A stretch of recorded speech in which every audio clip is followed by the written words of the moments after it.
its wildlife, and the complex interrelationship with humans, and he has been working professionally in the streams, rivers, and wetlands of the Pacific Northwest for over a decade.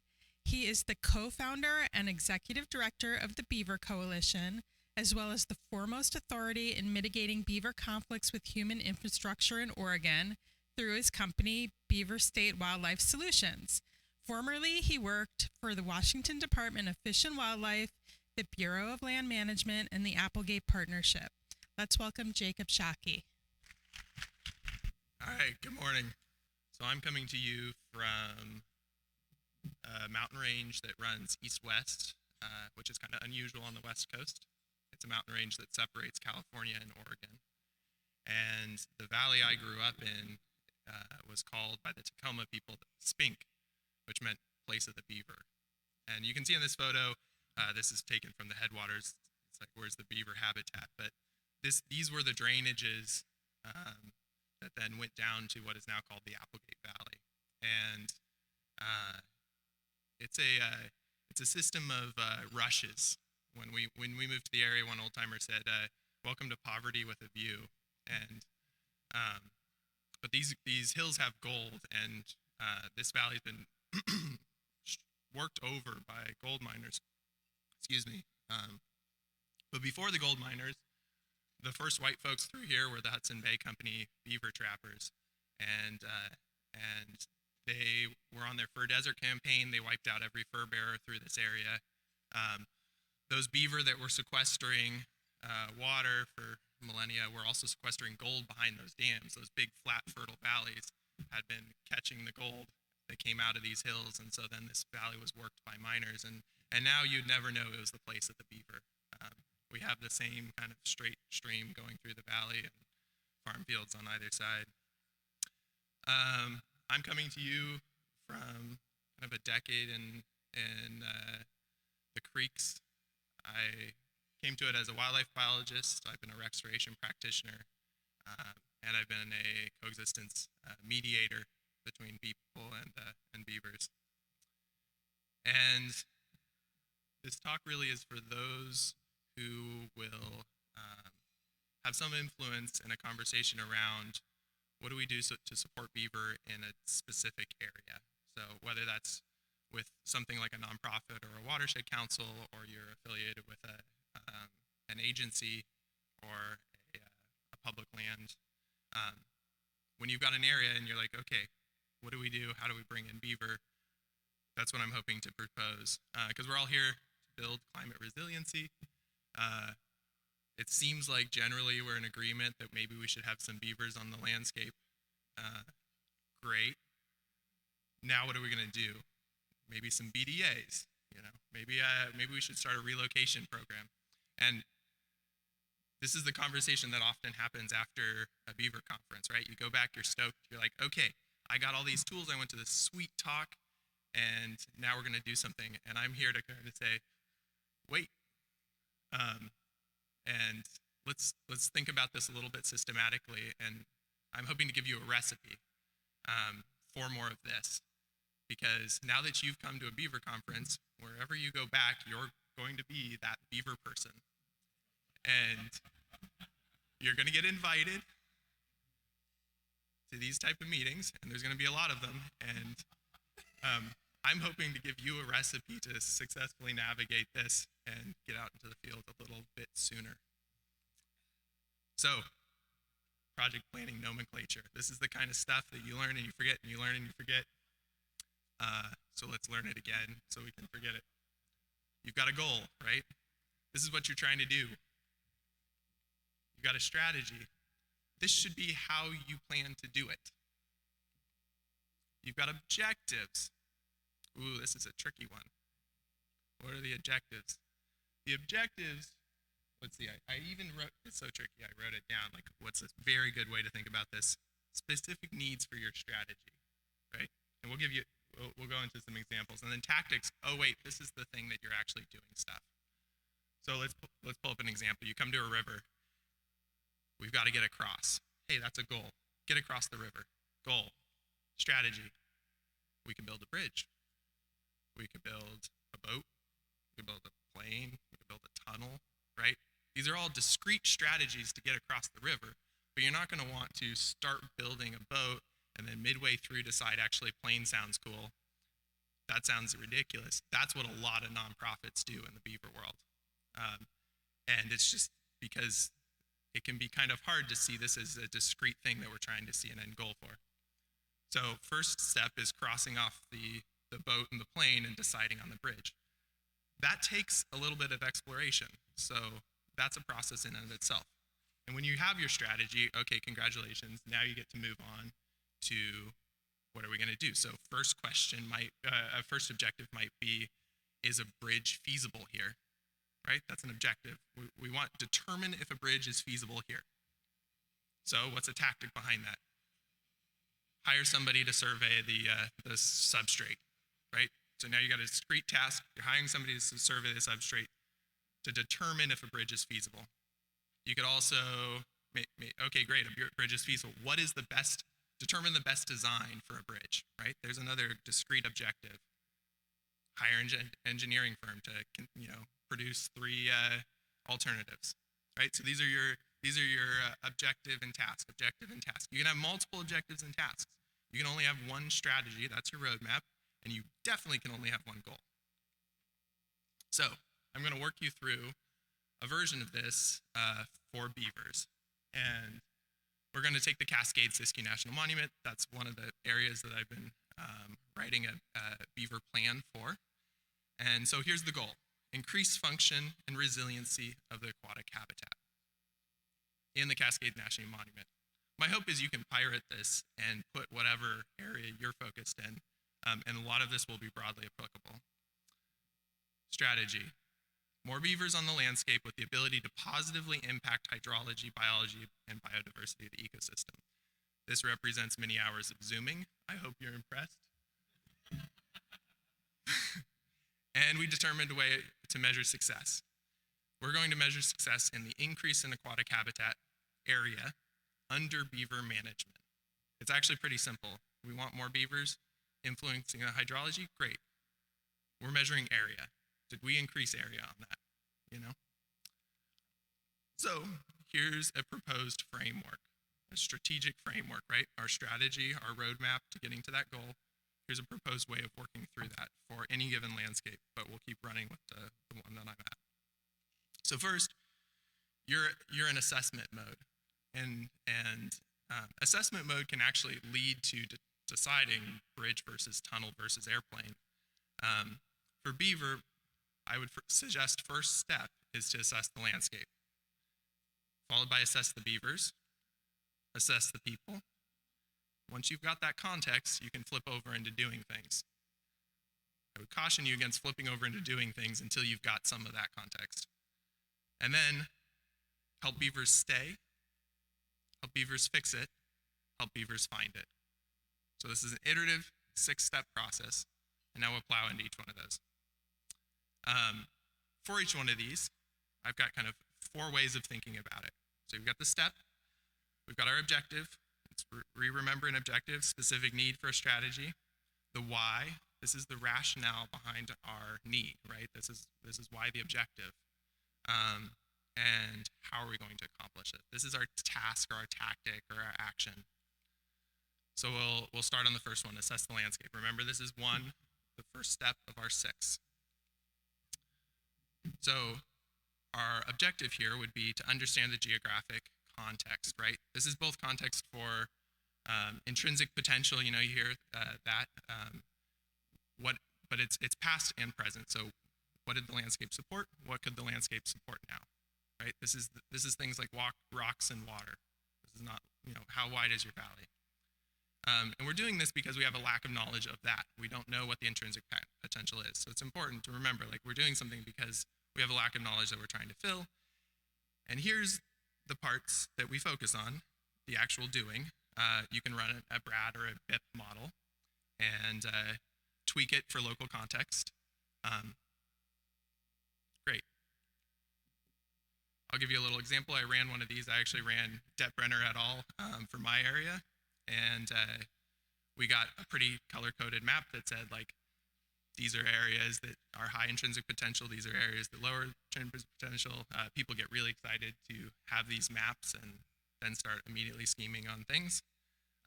But it's important to go out and check these maps. I had a whole reach in my area where it came up as very high intrinsic potential for beaver. This is Josephine Creek. Josephine County was named after her. She was the first woman in that area, and the miners named the county after her.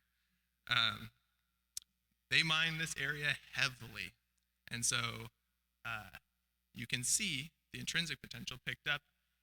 This area is not showing a very wide valley bottom because I have a hill slope in there, but it's a wide valley bottom. It's got lots of water, and it's low gradient. You go out there, and they've mined it to the basement. There is literally no place for a beaver to build a den. It is rock, and there's no beaver activity. They come through there occasionally. They'll choose some sticks and some willows, but no actual ability for beavers. So this is what you're ground truthing, right?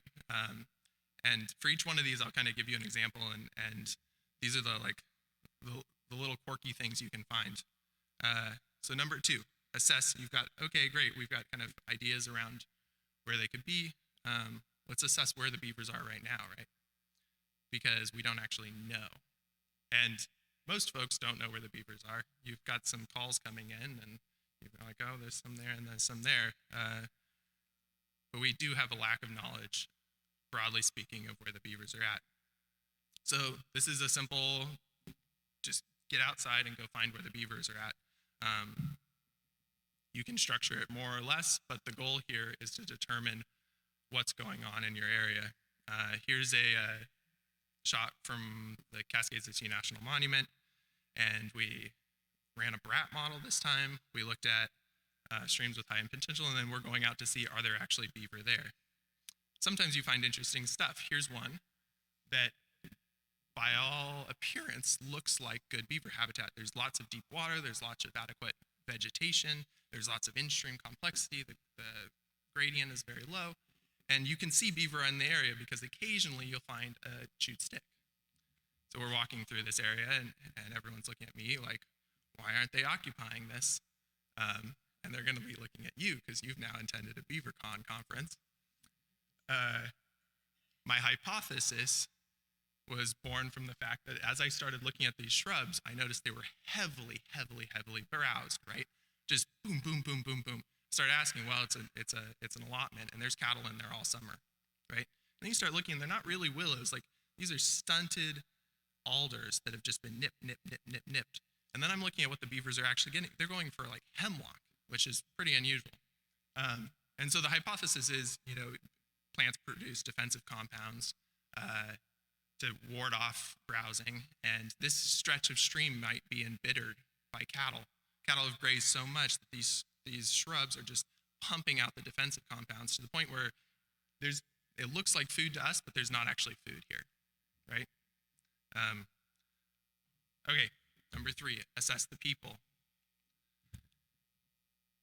How are they interacting with beaver? Is it a big recreational / market trapping on public land sort of situation? Do you have folks who are struggling and on that treadmill of just trapping them out of a culvert constantly? This is really important to understand. And Sarah's going to get into exactly how one should go about this because it's also a bit tricky.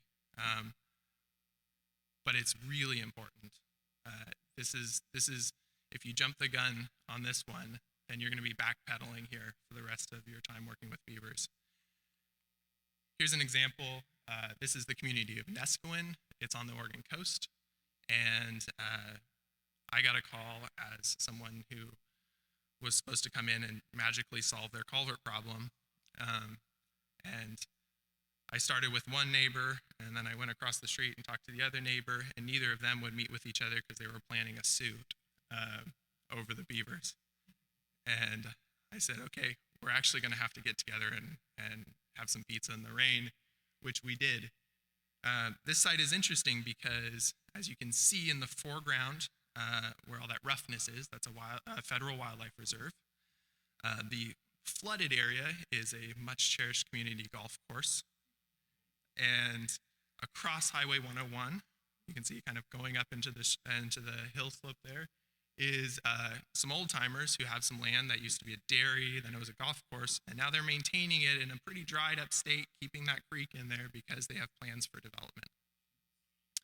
So you've got beavers occupying one area, trying to disperse into another area and getting knocked off constantly, right? This is like a black hole in the population. They're constantly trapping beaver in this area where they're trying to maintain habitat degradation because they want to plant houses. And if beaver wet the area, then they're going to get a floodplain. I mean, they're going to get a designated wetland, and then it's going to be a lot harder to plant houses. They acknowledge that planting houses on alluvial fan and at sea level is maybe not a good idea, but it's worth a lot of money, right? So this is one of those situations where then up higher in the watershed, people want beavers. They're like, let's put some BDAs in, let's get beavers, because they're also seeing the water quality benefits. They want more water for the municipal water supply. But while there's a black hole down lower, beaver are going to the next best available habitat. It's right there. And then they're getting trapped off, and then they're going there again and getting trapped off. And meanwhile, we're saying we'd like to see them up here, but you're never going to see them up there until that niche is full. Remember, these are territorial animals, right? And they're trying to occupy the next best available territory. It's really important to find these black holes, because then you can spend a lot of extra money and time building it so they come, and then they don't show up because you've got a black hole in your system. All right, now we're to doing things. Help beavers stay. I would suggest that the highest priority place that you as humans can work with partnering beavers is where they've chosen to live already. Start there, right? They're already doing all the good work, and it's our responsibility to kind of be the therapists if we need to with the landowner, to be the monkeys outsmarting the rodents with the devices that have been innovated by Skip and Mike and others. Our best role is there. And sometimes the human activity that's influencing beaver can be degrading habitat, like heavy cattle grazing. And sometimes it can be repetitive trapping. But keeping beavers where they're wanting to be should be our first goal, right? This is a clash zone, and they've identified that as good habitat that they want to be in. They're doing the good work, and so how are we going to support that? And this is things like implementing coexistence solutions. This is things like excluding cattle, maybe take regulation on, again, these are just actions, right? Remember, we've got a discrete goal, we've got a discrete objective, but your objectives and actions can change, right? You've kind of assessed the landscape, the beavers, and the people, and then you will know what to do here. So here's an example. This is Lyle. I think he's 4th or 5th generation farmer in the Hillsborough area, which is near Beaverton, Oregon. It was a flat, full of wetlands. Those wetlands got drained, and it was very fertile farm soil. And he still got the Conestoga wagon his family came over in, and his combine barn. And Lyle partnered with one of the local soil and water district conservation groups who were like, hey, let's help you plant a filter strip to keep sediment and nitrogen and all this stuff from coming out of your fields into the creek. And he's like, cool, let's do it. You know, this is the pitch that lots of people make. Well, when he did that, and you can see he's got a nice, flat, well-managed landscape. He planted this strip of trees that you can see kind of near where we're walking through. That was the limiting factor for beaver. They had plenty of water, they had low gradient, and then suddenly we planted the food, and the beaver showed up. This is happening all across Oregon, where people are planting filter strips, and that happens to be the limiting factor. And so he called the SWCD when suddenly 3 acres of fescue was flooding out. And he's like, well, you told me you were going to stay in your boundaries, and now this habitat project has gotten a lot bigger. This is something to think about. I can't overemphasize how many calls I get where somebody has decided on low gradient system that over here they're going to allow beaver, and it's going to be a mitigation wetland, or it's going to be a something. And over here they're still going to develop houses, or they're going to keep ag lands or whatever. And then when beavers show up and reconnect the floodplain, that's the floodplain.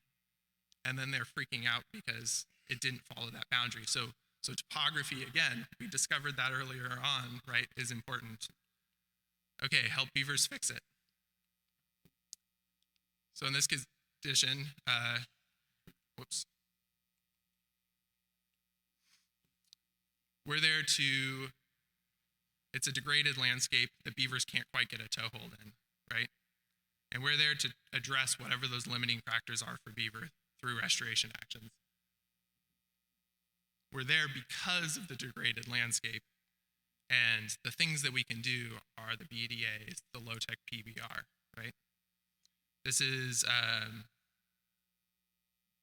best thought of as areas where you see some beaver sign, right? You're walking up the stream, you see a few chewed sticks, but it's not, you're not seeing the damming, you're not seeing that there's any kind of long-term territory, and you've got food. Okay, great. Here's an area of Vesper Meadow that this would be help beavers fix it.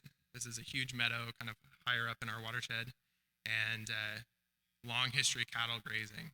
You can see it's incised, and the aspen grove is a fraction of what it once was in the back of that meadow. So this is a perfect example of where BDAs would be applicable. And this is a cool project too, because this was an important meadow for indigenous folks' first foods. And so there's been a whole effort to only do restoration as informed by their guidance around the foods that would have been growing there and how the aquatic kind of interaction with the meadow could bring that back. So the last one, help beavers find it, right? This was almost a perfect slideshow, and that one messed it up. So we're establishing beaver in suitable habitat. This habitat looks great for beaver. Why aren't they here? Well, maybe it's like they're way up. This habitat is way up in a place that they'll never find it. I talked to some folks from California, and that was a point of like, well, how would beaver ever find this spot? That's a good potential for relocating beaver, right? You've got a spot, it would be great. You've got some beaver on the chopping block. Okay, let's move them. Like Alexis was emphasizing yesterday, I would suggest this is the last step. So here's an example of the last step in my area, Parsnip Lakes. This is a lake that was maintained by, or a set of ponds that was maintained by beaver. Somebody came in and shot the beaver. The local frog biologist who's been studying the last population of northern spotted frog in this pond actually found the beaver carcasses. Somebody cut off their tail and hind feet and left the hide, so it wasn't a fur trapper. Anyway, it's a really hard spot to find. It's high up in the watershed, public land, and as soon as the beaver dam fell apart, these cattails moved in, right? This is the succession. Well, with the cattails moving in and the water level decreasing, now when the frogs oviposit and their eggs are in there at night, they become starved of oxygen because of the way the vegetation is breaking down in the water. The water's not deep enough, it's becoming shallower and shallower. And so this last population of northern spotted frog is gonna wink out.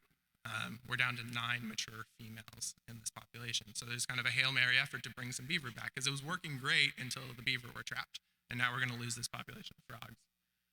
That's a great example of relocation. So I kind of walked you through, this could be put on a table, right? And we're going to be working on basically the recipe page for this. And I'd love your input on that. And that's my pitch. Thank you.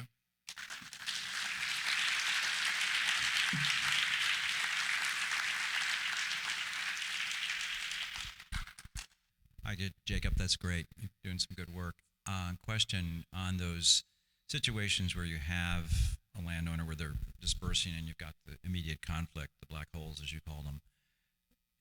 Do you see one of the remedies as buy your way out of the situation? In other words, either say we have a program where we could pay landowners to, or USDA type of program where they basically, under some sort of water quality for the watershed, pay that farmer to, in essence, keep beavers there. In other words, if you plant, rather than some crop, plant aspens, and as long as they stay there, you get an annual fee, or you get, or rent your land. Land trust model of basically conservation easement, but it seems that to make the hurdle, buying your way out of it is some way to do. Do you have anything like that, or do you see that as a viable approach?